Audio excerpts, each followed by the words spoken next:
Ang kabataan daw na hinihigpitan ay lalong kumakawala.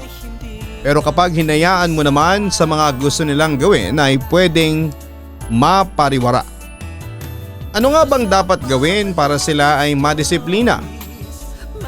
Dear Papa Dudut, ngayon pa lamang po ay nagpapasalamat na ako kung sakali man na mapili po ninyo ang sulat ko na ito. Matagal nyo na po kasi akong tagapakinig.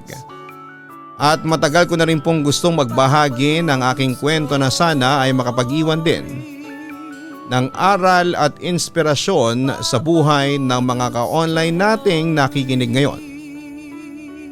Papa Dudut, tawagin niyo na lamang po ako sa pangalang Sylvia, 24 years old, taga Tondo, at nagbabuy and sell ako sa online na mga damit at sapatos. Papa Dudut, maaga po ako naulila sa mga magulang. Ang mama ko po kasi namatay habang pinapanganak daw ako. Nasa second year high school naman po ako nang mamatay ang papa ko dahil sa kanyang naging chronic liver disease. Papa Dudut, hindi po naging madali sa akin ang pagtanggap na wala na ang papa ko, lalo na at siya na lamang po halos ang kasama ko sa buhay. At nang mailibing nga po siya ay hindi ko na rin alam kung saan na ako pupunta at kung ano ang mangyayari sa buhay ko. Mabuti na lamang po at dumating ang kapatid ng mama ko na si Tita Lani. Isa po siyang matandang dalaga at siya po ang kumugkop sa akin para alagaan at pag-aralin ako. Nang makarating nga ako sa bahay niya ay marami siyang kwento na tungkol sa mama ko, Papa Dudut. Kung gaano sila ka-close at yung ugali ni mama noong kabataan nito. Para na nga raw silang mag-best friend ni mama kasi wala silang itinatago na kahit na ano sa isa't isa. Kaya naman naging malaking adjustment raw para sa kanya mula nang bumukod na si mama noon para bumuo ng sarili nitong pamilya. Tita, matanong ko lang po, bakit po pala hindi na kayo nag-asawa? Curious na tanong ko. Wala naman kasi nagkamali na ligawan ako dati. Kagaya nga ng sabi ko, mas maganda talaga ang mama mo kaysa sa akin. Kaya kapag may mga lalaking dumadalaw noon dito sa bahay para manligaw, ang mama mo ang palaging pakay nila na ligawan. Natatawa namang sagot niya. Pero hindi po ba kayo nalulungkot lalo na at mag-isa lamang kayo dito sa malaking bahay? Saka wala po ba talaga nanliligaw kahit na isa man lamang sa inyo? Kasi sa picture niyo pong dalawa ni mama pareho naman po kayong maganda. Ang wika ko. Naku, ikaw ha, ang bata-bata mo pa, ang hilig mo ng mambola. Pero ayun nga, hindi naman ako masyadong nalungkot noon kasi bago mawala ang mama mo, madalas niya akong dinadalaw kahit kasal na sila ng papa mo. At isa pa, wala rin naman akong napusuan sa mga sumubok na manligaw sa akin noon. Kaya naman tinuong ko na lamang ang atensyon ko sa pag-aalaga sa mga lolo at lola mo nung nabubuhay pa sila. At ngayon naman na ikaw ang nandito at kasama ko ay ikaw naman ang aalagaan ko. Sagot niya sa akin. Salamat po, tita. Ang totoo po, kung hindi ninyo ako kinupkup ngayon, hindi ko na alam kung saan ako pupunta. Wala naman po kasi akong kilalang ibang mga kamag-anak namin. Malungkot na wika ko. Wala kang dapat na ipagpasalamat dahil pamilya na tayo sa bahay na ito. At ito ang tandaan mo. Dahil alam ko na hindi mo naranasan na magkaroon ng isang ina, gagawin ko ang lahat para maging isang mabuting nanay para sa iyo. Tugon naman niya sa akin. Papa Dudut, malaki po talaga ang bahay na tinitirahan ni Tita Lani. Bahay pa raw kasi yon ang minana niya mula sa kanilang mga magulang ni mama. At kagaya ng pinangako niya ay pinaramdam niya sa akin ang pagmamahal na hindi ko naramdaman noon dahil maagang kinuha ng poong may kapalang mama ko.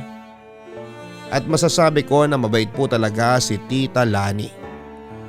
Marami kaming pinagkakasunduang mga bagay kagaya na lamang ng damit, pagkain at pati na rin sa mga ayos ng mga gamit sa bahay o sa kwarto ko. Papa Dudut, hindi rin po naging mahigpit si Tita Lani pagdating sa pag-aaral ko sa eskwela. Nang mag-college ako ay pinayuhan niya po ako na sumali sa mga dance group na talaga namang kinakahiligan ko noon.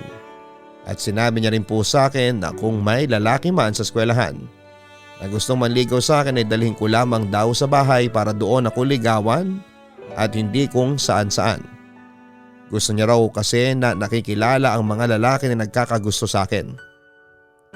Papadudot, nasa 3rd year college ako nang magkaroon ako ng isang masugid na manliligaw. Iyan ang pangalan niya at kasama siya sa isang choir organization sa university namin. At dahil gusto niya rin daw na patunayan sa tita ko na seryoso siya sa panliligaw niya sa akin ay pumunta na nga po siya sa bahay namin para umakyat ng ligaw. Kaya lamang ay malamig ang naging pakikitungo sa kanya ng tita ko. Lalo na nang sabay-sabay na kaming kumakain noon sa hapunan. Mabait naman talaga si tita pero naging masungit siya kay Ian ng gabi na yon. Pero nakita ko pa rin ang effort ni Ian na makipag-close sa tita ko. Alam niyo tita, ang sarap po nitong niluto ninyong sinigang. Ganito rin po kasarap magluto ang mami ko kaya sigurado po akong magkakasundo kayong dalawa. Ang wika ni Ian. Natikman ko ng luto ng mami mo nung nakaraan na nagdala dito si Sylvia ng pagkain na galing sa inyo. May lasang flavoring lang. Alam mo ba na walang kahit na anong preservative ang lahat ng pagkain na niluto ko, hindi kagaya ng sa mami mo? Kaya hindi ako sigurado kung magkakasundo nga kaming dalawa. Malamig na tugon ni Tita Lani. Pero masarap pa rin naman po yung pagkain, di ba tita? Ang singit ko naman. Maayos naman ang lasa pero hindi masarap. Saka Ian, hindi ba nagtitinda rin ng mga siomay at siopaw ang mga magulang mo? May kwento kasi sa akin ni Sylvia na may malapit kayong pwesto ng tindahan dito sa amin. Ang baling ni tita kay Ian. Opo, bestseller po namin talaga ang siomay. Lalo na po yung pork na flavor. Tugon naman ni Ian. Homemade po kasi yun tita. Ang mami at lola po ni Ian ang palaging gumagawa ng siomay na tinitinda nila. Muling singit ko pa. May sarili pong recipe doon ng lola ko kaya siguro binabalik-balikan ng mga customers namin.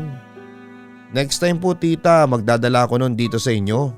Suhestyon pa ni Ian. Naku wag na, baka kasi puro preservatives na naman yon. Isa pa hindi rin ako mahilig sa siomay o kung ano pang binalot na pagkain. Mabilis kasing makataba. Alam mo na, matanda na rin ako kaya kailangan na mag-ingat sa kinakain ko at iwasan talaga mga hindi healthy na pagkain. Pagtanggi naman ni tita. Ang totoo Ian, health conscious talaga yan si tita. Mas masipag pa nga siyang mag-exercise sa akin Nakangiting pagkukwento ko naman. Sabi ko naman kasi sa iyo Sylvia na samahan mo ko minsan na mag-zumba sa bayan. Oo nga pala Ian, kilala ka pala ng isang kasamahan ko sa pagsusumba. Naikwento kasi kita sa kanila na matagal ka na nga nanliligaw dito sa pamangking ko. Muling baling ni tita kay Ian. Talaga po? Paano niya raw po kayo nakilala? Tanong pa ni Ian. Ex-girlfriend mo raw yung anak na babae ng kapitbahay nila. Ang kwento nga sa akin munti ka na rin daw mapapulis noon dahil minor pa pala yung bata nang ligawan mo at maging kayo. Muntik pa nga daw kayong magtana na dalawa noon. Totoo ba yon? Seryosong tanong ni tita. Hindi po. Baka gawa-gawa lang po yung mga kwento na yon. Alam niyo naman po dito sa atin mabilis pong kumalat ng fake news. Pilit ang ngiting tugon naman ni Ian. Ah, ganun ba? Siguro gawa-gawa lang din yung nakita kong record mo sa barangay nila no? Muling seryosong tanong pa ni Tita Lani. Tita, gusto niyo po ng cake? Ihiwain ko na po itong dala ni Ian. Sandali lang po at kukuha lang po ako ng mga platito. Pagputol ko sa tila tensyong namumuo sa pag-uusap nilang dalawa. Papadudod sa totoo lang po ay gusto ko na talagang mainis sa paraan ng pakikipag-usap na ginagawa ni Tita Lani kay Ian. Pakiramdam ko po kasi ay nabastos ang bisita at manliligaw ko ng gabi na yon. Pero sa kabilang banda noon ay iniisip ko lamang na gusto lamang maging protective sa akin ng tita ko. Kaya niya ginagawa ang mga bagay na yon. Papadudot, pagkatapos mag-dinner ni Ian sa bahay namin ay nakaramdam ako ng bigla niyang panlalamig sa akin. Hindi na niya kasi ako palaging pinupuntahan sa dance rehearsal namin. Hindi na rin niya ako masyadong tinitext o tinatawagan. At kung may pagkakataon man na nagkakasama kaming dalawa dahil sa aming common friends, ay hindi na siya ganun ka-sweet sa akin, Papadudot. Hanggang sa nabalitaan ko na lamang na girlfriend na pala niya ang isang kasamahan niya sa choir. Papadudot, aaminin ko na medyo nasaktan po ako kahit wala pa naman kaming relasyon ni Ian. Napansin naman po kaagad yon ni Tita Lani dahil madalas po akong nagkukulong noon sa kwarto. At isang beses na nakapag-usap kaming dalawa ay nagsorry siya sa akin para sa inasal niya noong nag-dinner sa bahay namin si Ian. Pero sinabi niya na hindi daw talaga niya gusto si Ian para sa akin, kaya hindi rin naging maayos ang pakikitungo nito dito. Ayos lang din daw na nasasaktan ako dahil sa tila biglang pag-iwan ni Ian sa akin sa ere. Ang mahalaga daw ngayon ay wala akong kahit na anong pinagsisihan dahil hindi naman daw kami ni Ian, Papadudot. Papadudot, mabilis naman po akong nakapag-move on kay Ian dahil na rin palaging pinaparamdam ni Tita Lani na nandyan lamang siya para sa akin. At pinarealize din niya sa akin na ang isang kagaya ni Ian ay hindi dapat iniiyakan o pinag-aaksayahan ng panahon. Papadudot, may mga iba pa pong mga sumubok na manligaw sa akin noong nasa college ako. Pero sa tuwing dadalhin ko sila sa bahay at ipinakikilala kay Tita Lani ay hindi na sila bumabalik pa o kaya ay nagsisimula na silang iwasan ako. Ni isa kasi sa kanila ay walang pinakitunguhan na maayos si Tita Lani. Ang sabi naman niya ay sign lang daw yon na hindi seryoso sa akin ang isang lalaki dahil hindi porsigido na makilala ako at ang tita ko. Yun ang dahilan ni Tita Lani na pinanghawakan ko, Papadudot, na hindi naman talaga siya galit sa lahat ng mga manliligaw ko, na pinoprotektahan niya lamang ako at ang nararamdaman ko kaya ganon siya makipag-usap sa mga manliligaw sa akin. Papadudot, nakatapos nga po ako ng college nang hindi nagkaka-boyfriend. At sa kumpanya kung saan ako nagtatrabaho noon bilang isang marketing specialist, ay nakilala ko si Dennis na kinalaunan ay naging isang manliligaw ko na rin. At dahil nakikita ko naman na seryoso siya sa akin, nag-decide na ako na dalhin siya sa bahay para makilala rin siya ng tita ko. Ay po tita, good afternoon po. Ang bati ni Dennis kay Tita Lani, nakakauwi lamang ng bahay. Hindi kita pamangkin, bakit mo ko tinatawag na tita? Malamig na tanong ni Tita Lani. Ma'am po pala, sorry po. Dispensa naman ni Dennis. Nagbibiro lang ako. Maupo ka na dyan, Dennis ang pangalan mo, hindi ba? Ikaw din ba yung katrabaho nitong pamangkin ko? Tanong ni Lani. Opo, nauna lang po ako sa kanya ng 1 taon sa kumpanya namin.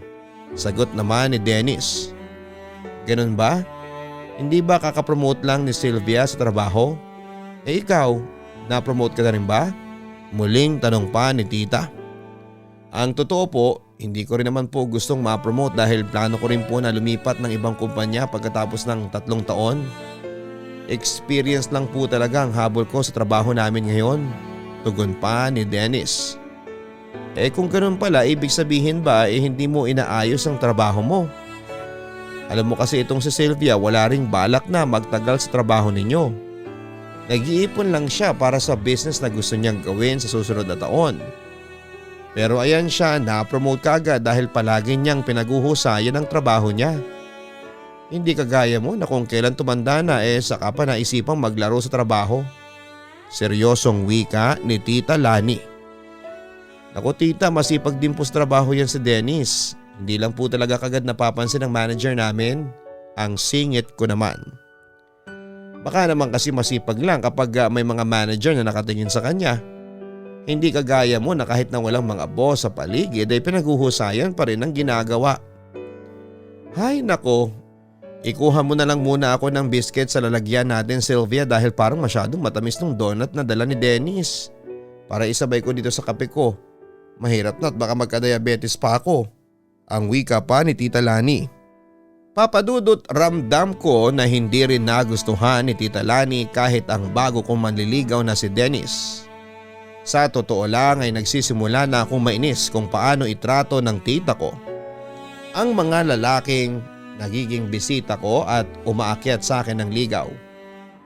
Lalo na ang paraan ng pakikipag-usap niya kay Dennis.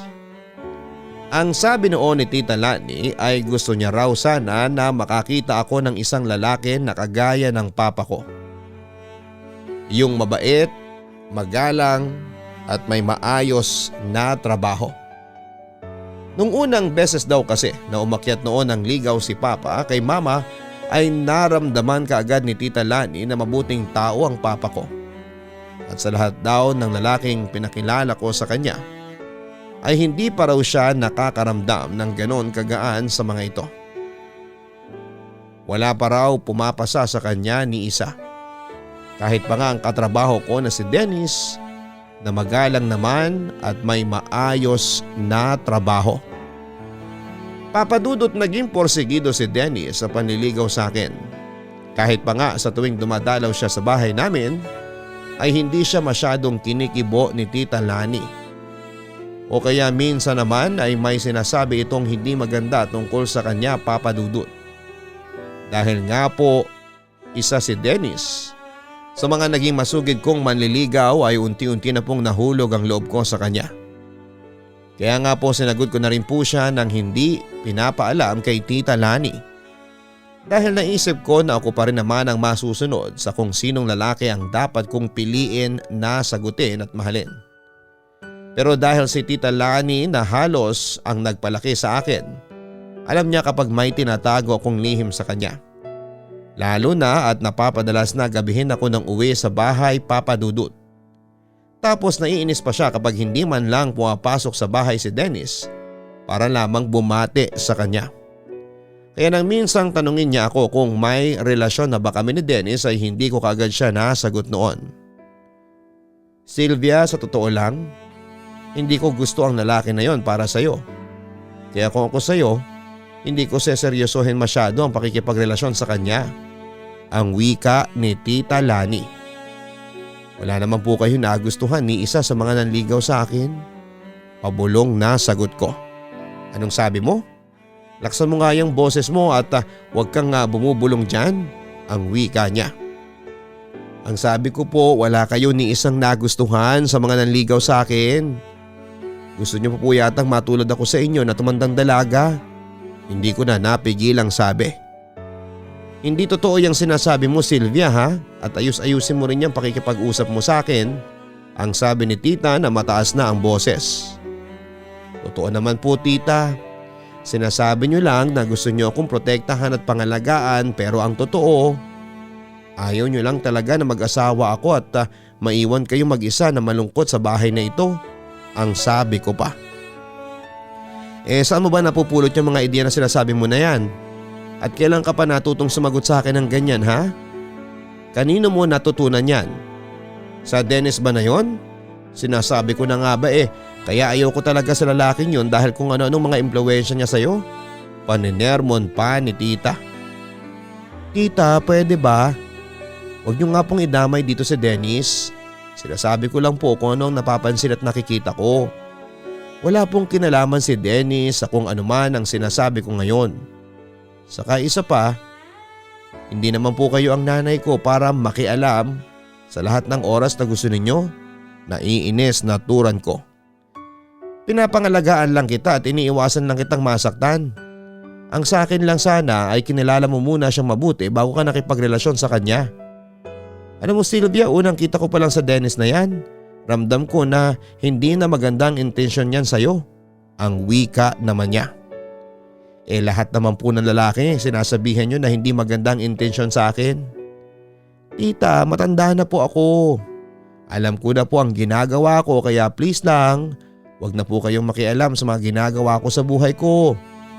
Sagot ko sa kanya kasunod ang pag-alis sa harapan niya. Ilang beses niya pa akong tinawag ang pangalan ko pero hindi ko na siya nilingon pa, Papa Dudut.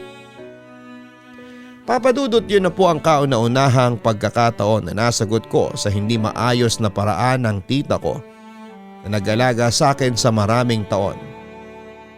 Pakiramdam ko po kasi hindi na talaga tama ang ginagawa niyang paghihigpit sa akin. Siguro po noon ay pwede ko pang maintindihan ang ginagawa niya dahil nag-aaral pa lamang ako. Pero ngayon po ay hindi na dahil may sariling isip na ako at kumikita na rin ang sarili kong pera. Kaya naman siguro ay hindi na masama kung mag-decide din ako para sa sarili ko.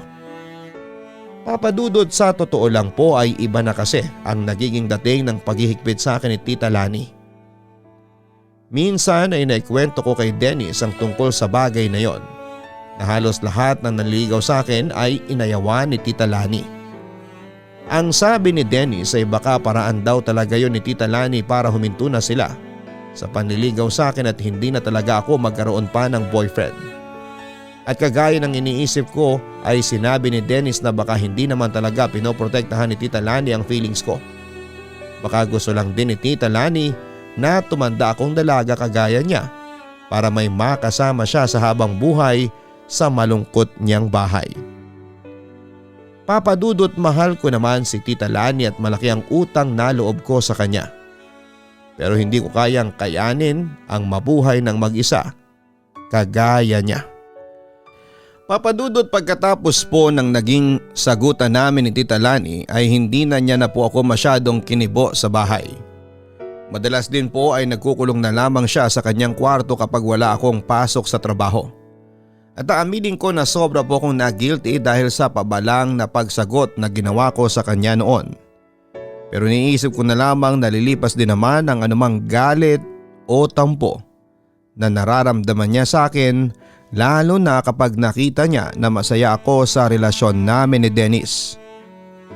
Papadudot, nagpatuloy naman po ang maayos na relasyon namin ni Dennis. Masaya po kaming dalawa. Lalo na sa umpisa ng aming relasyon at palagi kaming sweet sa isa't isa at magkasama kapag wala kaming trabaho. At nang maglilimang buwan na kaming dalawa ay doon ko siya unti-unting nakilala. May pagka mainitin din pala ang ulo ni Dennis at seloso. At dahil nga po sa first boyfriend ko siya, sa aming dalawa ay ako talaga ang mas clingy. Gusto ko na palagi kaming magka-text o kaya ay magkatawagan. Pero siguro nga ay may lalaki talaga na ayaw na madalas silang kinukulit ng girlfriend nila, Papadudot. Ayos lang naman sa akin na bawasan ang pagiging clingy ko kung yon ang gusto ni Dennis. Pero dumating kami sa point ng relasyon namin na bigla-bigla na lamang siyang nagbago ng pakikitungo sa akin. Hindi na siya kagaya ng dati noong nililigawan niya pa lamang ako. At para bang bigla na lamang nawala ang sweet at mapagmahal na Dennis na nakilala ko noon. Iniisip ko noong una na baka stress lamang siya sa trabaho at nahihirapan siyang hatiin ang oras niya. Kaya naman ako na ang nag-adjust sa relasyon naming dalawa, Papadudot. Palagi kong iniintindi kapag nalilate siya sa usapan namin o kaya kapag hindi siya nakakarating. Kahit nga ang pagiging mainitin ng ulo niya ay pilit ko ring iniintindi kahit minsan ay nahihirapan ako. Naisip ko rin na baka masyado na akong nagiging clingy sa kanya kaya naiinis siya sa akin. Ang akala ko talaga ay nasa akin ang problema. Ayun pala ay na kay Dennis talaga. Dahil nahuli ko siya noon na may kasamang ibang babae sa loob ng isang restaurant, Papadudot. Bitawan mo nga ako. Sabi ng bitawan mo ako eh. Pagpupumiglas ko nang hilahin niya ako palabas ng restaurant. Ayan na, magsisigaw ka ngayon. Para kang tanga eh. Doon ka pa talaga nagwawala sa harap ng maraming tao. Inis na wika niya. Hindi ako magmumukhang tanga kung hindi mo ako ginagago. Sabihin mo nga sa akin, niloloko mo ba ako, Dennis? Galit na tanong ko sa kanya. Pwede ba? Ayan ka na naman eh. Nagiging paranoid ka na naman. Inis na sagot niya. Paranoid na akong paranoid. Dennis, kung hindi totoo ang mga binibintang ko sa'yo ngayon, bakit hindi tayo bumalik sa loob at ipakilala mo ako na girlfriend doon sa babaeng kasama mo? Paghahamon ko sa kanya. Alam mo, tama na nga tong pag-uusap na ito. Bahala ka na dyan sa buhay mo. Ang wika naman niya. Teka lang. Anong ibig mo sabihin na bahala na ako sa buhay ko? Kinakabahang tanong ko dahil hindi ko na gusto ang tono ng pananalita niya. Alam mo, ang hina talaga ng kokote mo, no? Hindi mo ba talaga nagigets? Break na tayo. Kaya wag ka nang parang linta na kapit ng kapit at sunod ng sunod sa akin, okay? Tugon niya. Dennis, sandali lang. Ayusin muna natin to. Huwag naman nating palakihin ang malit na problema nating dalawa. Pakiusap ko sa kanya. Para kasing hindi ko kayang mabuhay nang wala siya sa tabi ko. Hindi ko kaya na magkahiwalay kaming dalawa.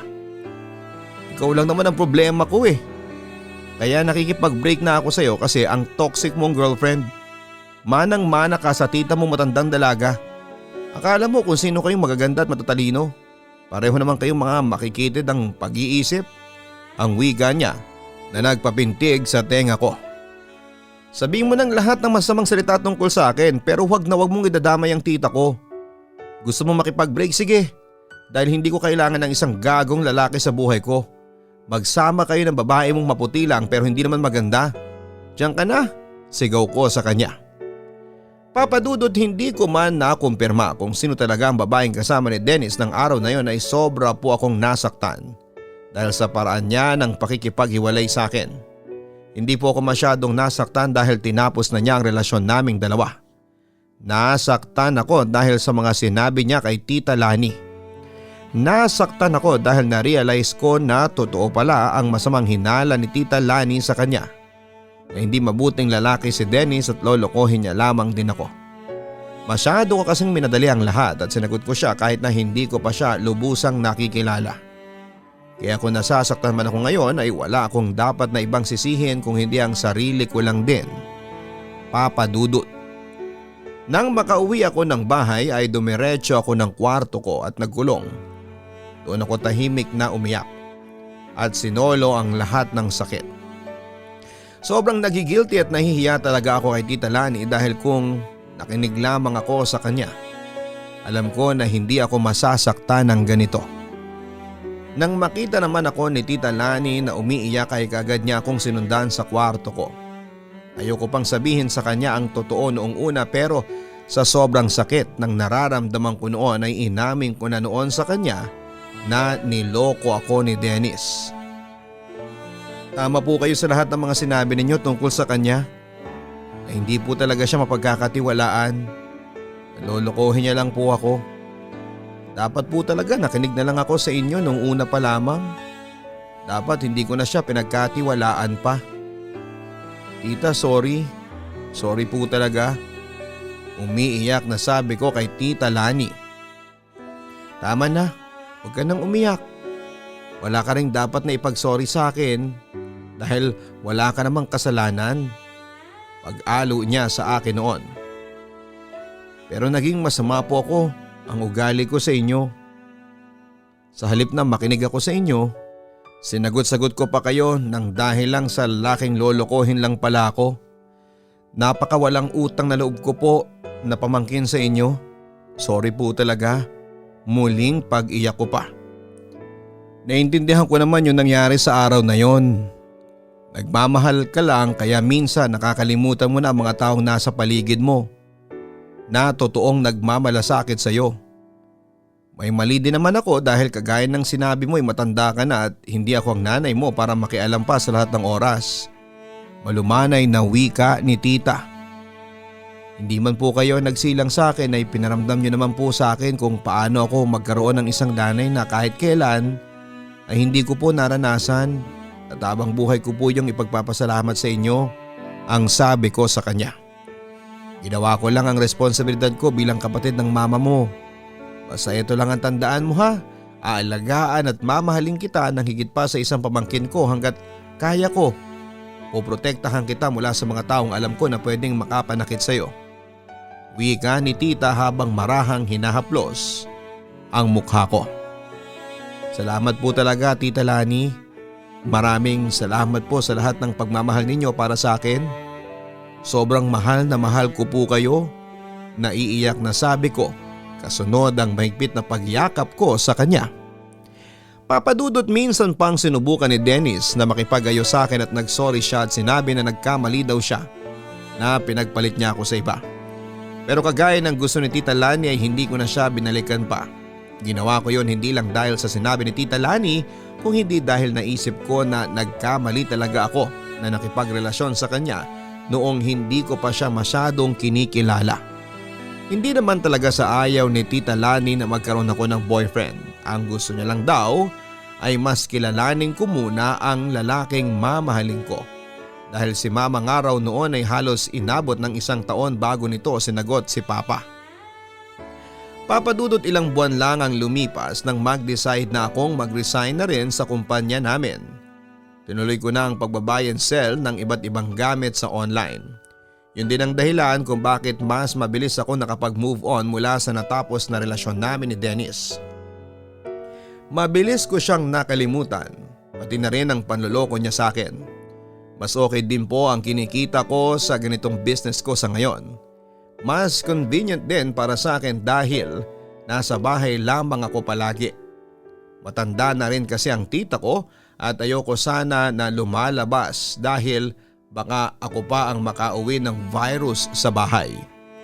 Papadudot, ngayon nga po ay mag-1 taon na rin akong single. Masaya naman ang buhay ko at hindi ako nagrereklamo kahit na wala akong love life ngayon. Sabi nga ni Tita Lani, bata pa naman ako at marami pa akong makikilalang lalaki sa buhay ko. Hindi na niya ako masyadong pinakikialamanan pagdating sa mga manliligaw ko, pero madalas naman akong humihingi ng opinyon sa kanya sa tuwing magpapakilala ako sa kanya ng bagong manliligaw ko. Mahalaga kasi sa akin ang bawat payo at sasabihin ni Tita Lani at mas pahahalagahan ko yon sa pagkakataon na ito. Na-realize ko kasi na hindi naman talaga siya naging overprotective sa akin. Masyado lamang akong kumawala mula sa pangangalaga niya na wala pa sa oras. Kumbaga ay mas inisip ko noon ang sarili ko at binaliwala ang mga payong ibinibigay sa akin ng tita ko. Kaya naman nangako ako sa sarili ko na bawat payong ibibigay sa akin ni Tita Lani ay pahahalagahan at isa sa puso ko. Dahil siya lamang ang nag-iisang tao na naging dahilan para maramdaman ko kung paano ulit magkaroon ng isang magulang. Papadudot, nagpapasalamat po ako sa pagbibigay ninyo ng chance na mabasa ang sulat ko na ito dahil alam ko na sa oras na mabasa po ninyo ito ay makikinig si Tita Lani na isa ninyong masugid na tagapakinig. At gagamitin ko na rin po ang chance na ito para magpasalamat sa kanya para sa pag-aalaga at pagmamahal niya sa akin sa maraming taon. Salamat po Tita Lani sa walang sawa na pagpaparamdam ninyo at pagturing sa akin na para niyo na akong anak. Salamat sa pagbibigay ng pagmamahal na hindi mahihigitan ng kanino man. Papadudot, dito ko na rin po tinatapos ang sulat ko and God bless po sa inyong YouTube channel. Lubos na gumagalang, Sylvia. Maraming salamat Sylvia sa pagsulat mo sa aking YouTube channel. Ramdam ko na may mga kastorya tayong nakaka-relate ngayon sa kwentong ibinabahagi mo. Karamihan kasi talaga sa atin ay lumaki kasama ang striktong mga magulang. Siguro noong kabataan mo ay mahirap talagang intindihin ang paghihigpit na ginagawa ng Tita Lani mo, lalo pa nga at babae ka. Kaya naman naging mahirap din para sa iyo na unawain kung para saan ba ang ginagawang paghihigpit sa iyo ni Tita Lani mo.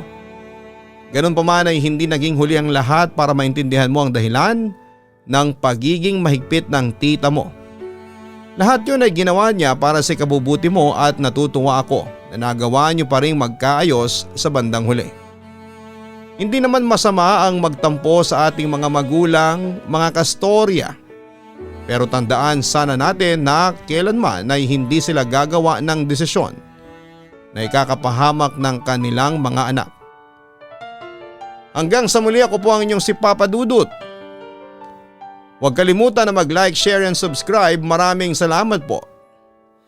Ang buhay ay mahiwaga, laging may lungkot at saya. sa Papa Dudut Stories, laging may karamay ka.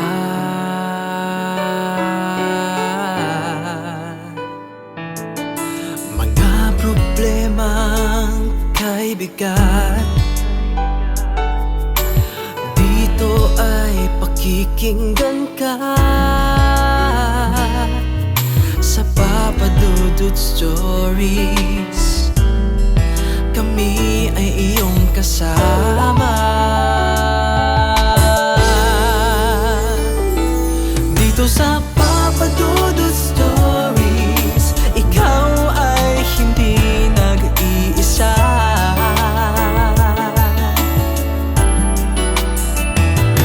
Dito sa Papa Dudut Stories, may nagmamahal sa'yo. Papa Dudut Stories, Papa Dudut Stories.